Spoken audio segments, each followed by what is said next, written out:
Hello, this is Reverend Don Lewis coming to you from the beautiful metaverse and more specifically from beautiful Danville, Illinois, homeland of the Corellian tradition and of Gaia Thrift, where I am right now. And I hope you're having a wonderful day today. Welcome. This is Midday with Reverend Don.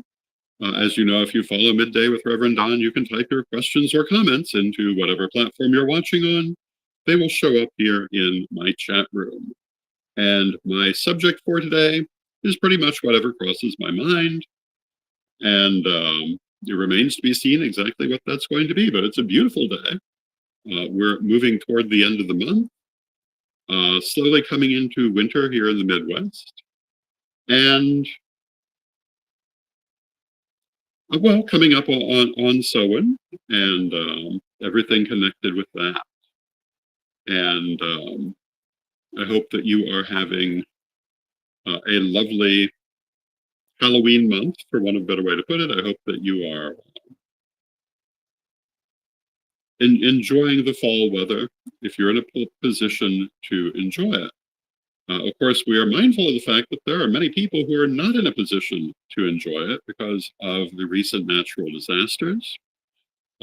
Just this last weekend, we did a telethon here on our platforms for hurricane relief, and that was a great success. And I want to remind everyone that although that was a great success, it is an ongoing problem. And people will be repairing their lives from that for a long time to come. And we cannot just forget about it because it's, for us, seems to go into the past. We were not affected by it. People will be dealing with this really for years, but especially in the next few months. So if you donated to the telethon, thank you. If you are still in a position to donate, the Mother Grove Goddess Temple is certainly still taking donations and still getting supplies to people who survived the hurricane. And this is, in and of itself, of course, an important point, but it also carries another message. And I think this is a message that's important to most modern people, and that is to remember that situations are not only of the moment, that we sometimes get so caught up in dealing with things as they happen that we forget they're really, in many cases, ongoing. And if we can plan for the future, we're going to be better off instead of simply dealing with what's in front of us. Now, when we're in straitened circumstances and we must deal with things as they come up, we forget that many times. And as a culture, I think that we are inculcated in forgetting that. We are trained in forgetting long-term thought. It seems like so many things around us are all about the moment. And in metaphysics, there has been a long-term emphasis on living in the moment, which of course is important. But one of the things that we talked about with Byron Ballard and others during that telethon was the fact that we really need to be prepared for the future. It's not enough just to deal with this disaster, which has happened today, but to prepare for future ones, because there certainly will be future ones. We are experiencing severe changes in weather patterns, which would certainly lead us to believe that we'll have more of this sort of event because we are progressively having more of them. But even before that, it was something that happened periodically. And to think that it cannot happen to you is rather impractical. And to be prepared for such things is definitely something we should all be thinking of. What do we do if we have a natural disaster? What do we do if we have an infrastructure disaster? One of the things we've seen in the last few years are electrical grids going out in the dead of winter in certain states. Uh, and, this is something that we also perhaps should be mindful of. What do we do if the things that we depend upon suddenly are not there?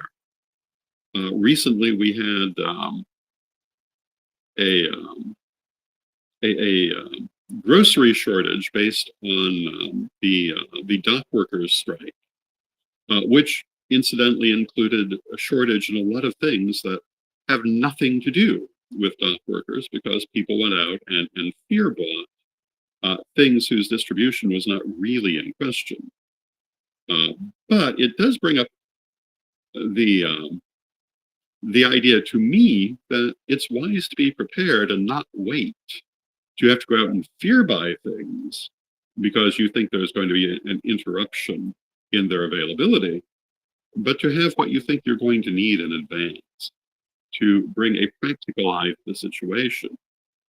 Um, because when we are in the middle of that, and one of the things we've seen throughout my lifetime is that when someone has predicted a great storm coming, um, certain things tend to disappear out of the local grocery stores, um, and other supply shops. But if you have your basic necessities already somewhat accounted for, you're not as subject to last minute panic.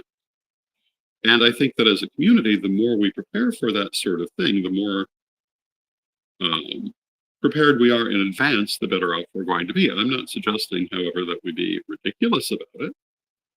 I still remember Y2K and all the people who had rooms full of survival preparations they never needed that just sat there and rotted.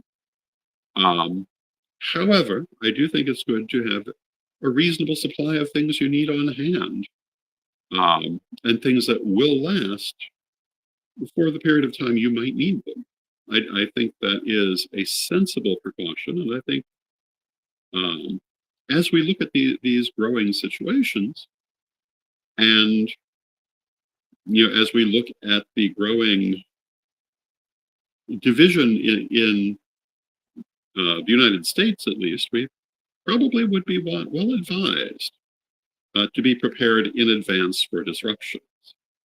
I think that even in a state of total stability, it's probably still a good idea. And yeah, that's my thought on that. I don't know if it's helpful to you, but um, as we look at the increasing number of severe weather situations, I think that we need to be mindful of this. And I've been saying to anyone who will listen that it was the metaphysical community that first talked about this, all the way back in like the 1930s and 40s. When I was growing up, it was a huge issue in the metaphysical community, how we were going to see the seasons dissolve and reform themselves, how the contours of the continents were going to shift. Um, and at that time, they didn't describe it as the seas rising, but land falling into the sea, which is not what anyone expects now. But at the time, it was just regarded as ridiculous, and not regarded as so ridiculous now. And it seems to me that having been warned of this, we should take it into account. Um, and so, once again, I want to recommend to you that if you're in a position to donate to the survivors of Hurricane Helene, or for that matter, the survivors of Hurricane Milton, that you should do so, because you never know when you may be on the receiving end of outside assistance. And certainly the Mother Grove Goddess Temple is still an excellent source to donate to for hurricane relief from Hurricane Helene. And you can find all the information for that in the telecast broadcast, which is still available in recorded form. Today, we were talking earlier about an interesting theory that has come out from a researcher in Switzerland suggesting that one of the problems that society is having is that it's so accustomed to aligning itself around opposition to real or perceived enemies that when there's not an agreed upon enemy, it's hard for society to come together for anything. And I find that both somewhat convincing and rather sad at the same time, but I can see how that could be human nature. And looking back through history, it certainly has been a note that societies throughout time have struck. There always seems to be some idea of an enemy somewhere. But if you think about what early life would have been like, what life is like anytime that you're not in a heavily urban situation, and resources can be more scarce, there always is something to struggle against. And even within an urban situation. And hello to Nikki in the chat room. It's good to see you. And Nikki says, hello, Lord Don and all brothers and sisters. And absolutely.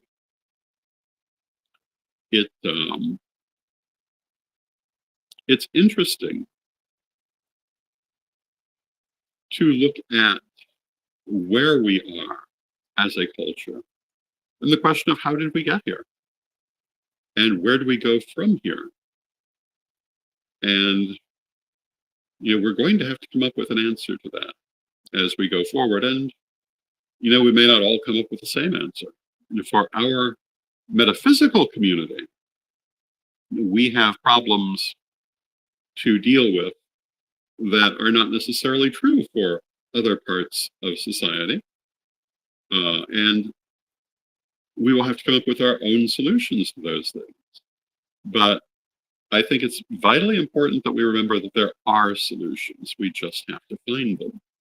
All too often, I've seen people just assume that problems are unanswerable and that they must simply turn their back on them. And sometimes that is certainly an understandable thing to do, but it's not what I'd call a successful thing to do without some plan for how to go forward. And, some of my closest friends over the years, such as Donna Lionrose, every now and then we'll talk about Donna. She was a great poet and, in my mind, a songwriter, although she wrote them as poems, but when adapted to music, they were wonderful. But she was so unhappy with her experience of the metaphysical community that she became a recluse. And I've known a number of people to do that. And as a community, we really need to look at why this happens and how we can avoid it. And we must, at least for ourselves and for our individual organizations, find ways to do that. And hopefully we can find ways for our community as a whole if we wish it to go forward. One of the things that we were talking about with Byron during the telethon was community going forward and how some of the traumas that people in the metaphysical community carry are not readily compatible with moving forward. And I always talk about shadow work and the importance of shadow work. And this is really where shadow work is very important for us as a community. So many of our people are vehemently opposed to any sort of organization or structure. And sometimes we'll even put it in those terms, but then find it hard to understand why nothing can seem to get done. They're vehemently opposed to any sort of money situations, then wonder why they're poor. And seem to wallow in the idea of pagan poverty, which, our community really isn't all that poor. But in our minds, we so often think we are. And these are things that we need to deal with as a community. And it's not anything that just one person can solve. or one organization, though individual organizations may solve it for themselves, and I would argue that some have. But as a community, it continues to be an issue, and we need not to be held hostage to traumas from the past, which commonly surface from people who are raised in different religions in abusive situations, religiously abusive situations, who then are afraid of anything that they associate with those former organizations they belong to. But the truth is, certain things work and are necessary for organization and moving forward. And if we're so afraid of them that we can never do them, we're going to have a hard time making ourselves work. This is why, as a community, I strongly emphasize shadow work so very often, and as individuals as well. As individuals, it's often other kinds of reasons that we hold ourselves back. But it's very important that we not do that. If you've read my books, you'll know that I often talk about not being bound by things. And so often I've encountered teachers in the metaphysical community who are bound by ideas and teach binding by ideas that should not bind them. Like, for example, they need certain external things to work magic. External things are wonderful. And I believe we were talking about this yesterday. They can be very helpful to you. They are keys to a magical mindset. They draw certain energies around you or enhance those energies. All of that is good, but it's not really necessary. It's helpful. It's not necessary. You must be able to do the work yourself to really have the benefit of it. And that is a matter of personal development. And, one of the things I've noticed, and I will admit I'm seeing it less than I used to, but people saying, well, how can I don't have the money to buy all the stuff. How can I be active magically? Well, the answer is you don't need the stuff. You never needed the stuff. You need to develop yourself magically.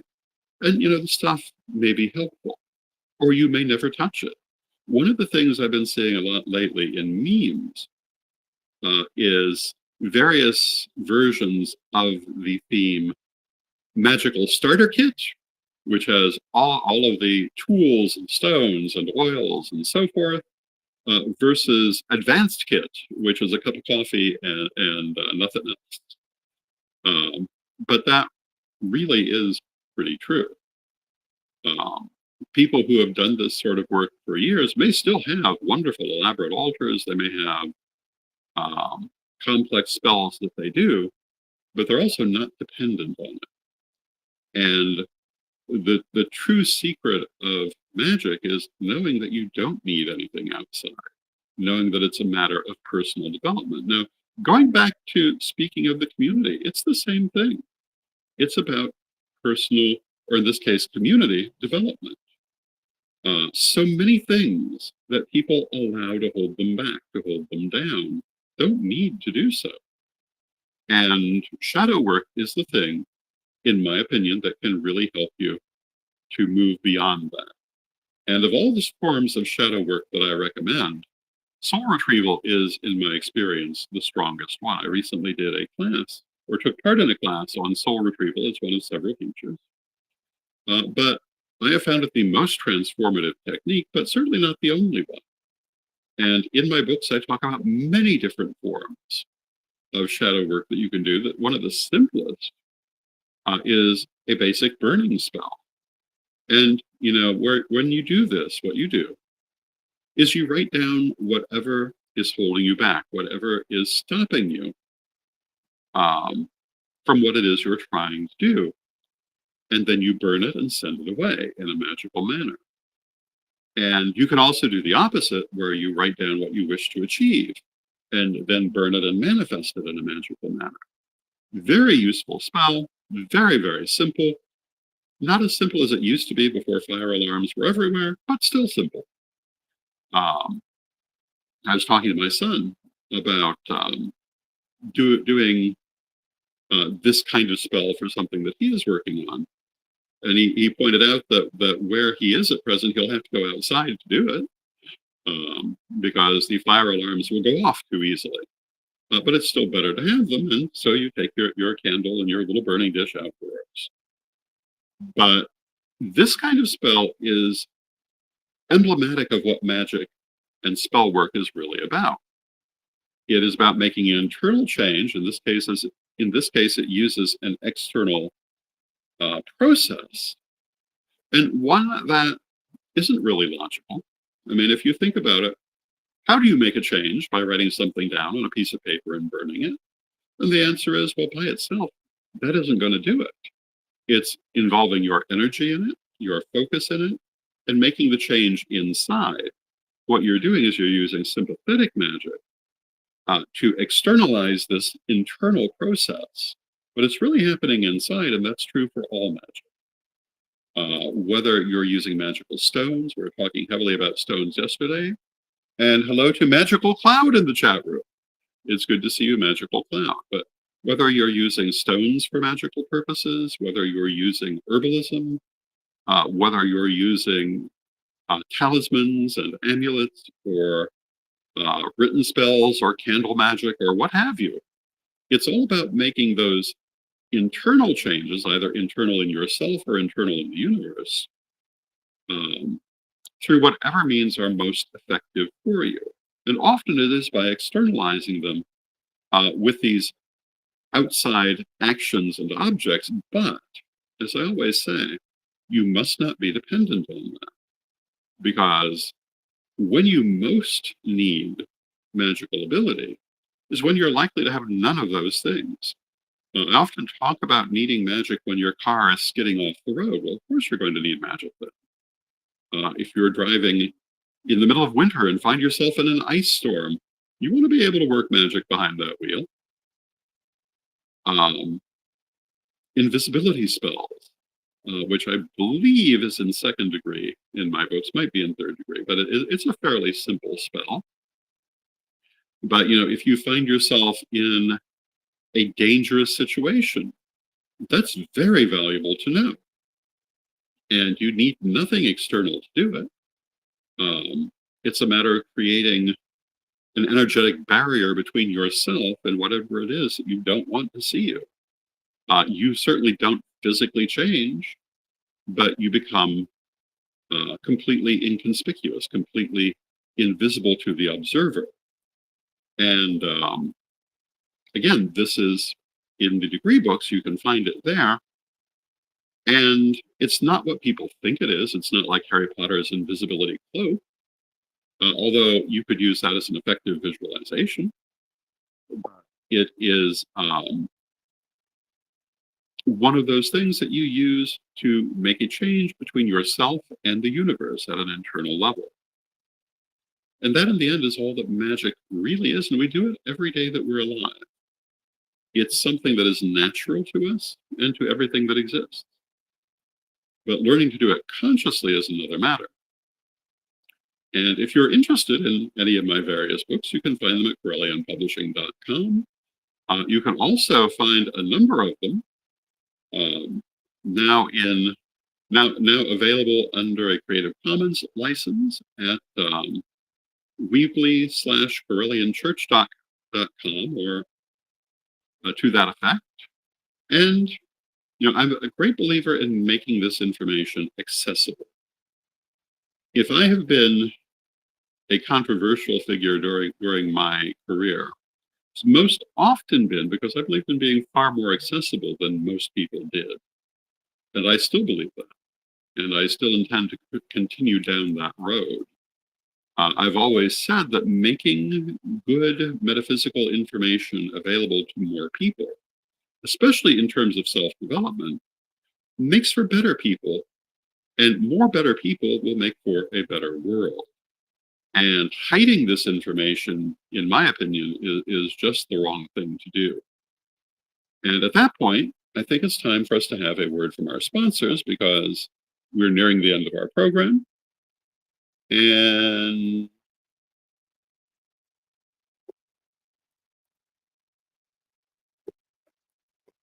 I'm on my phone today, so it's going to take me a couple more minutes than usual, but here we go.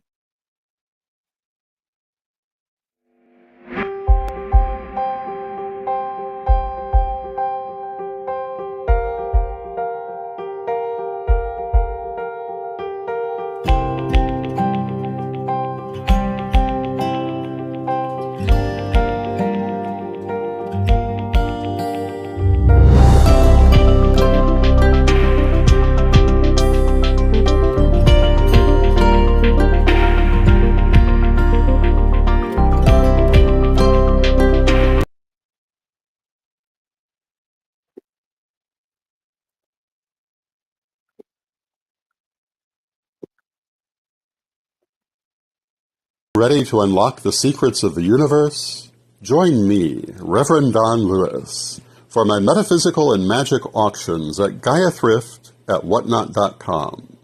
Discover fascinating artifacts, mystical crystals, and rare and unusual books that could change your life. Don't miss this chance to bring a little magic into your world. Reverend Don's Metaphysical and Magic Auctions, where the extraordinary can become yours. And thank you to Equinox Learning Hub and to Reverend Don's Magical and Metaphysical Auctions, Metaphysical and Magical Auctions.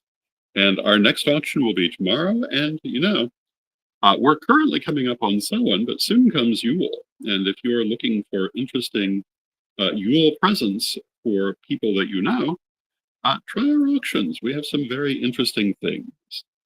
And ready to unlock the secrets of the universe? Join me, Reverend Don there Lewis. We are, back to our full screen. This has been an interesting monologue day. Not quite what I thought I was going to be talking about, but it definitely comes under the heading of this and that. And I will be back tomorrow when we'll be having our weekly roundup of interesting stories. And I hope that you are having a good day today and have a good rest of your day. And with that, let us close with our prayer, as we always do.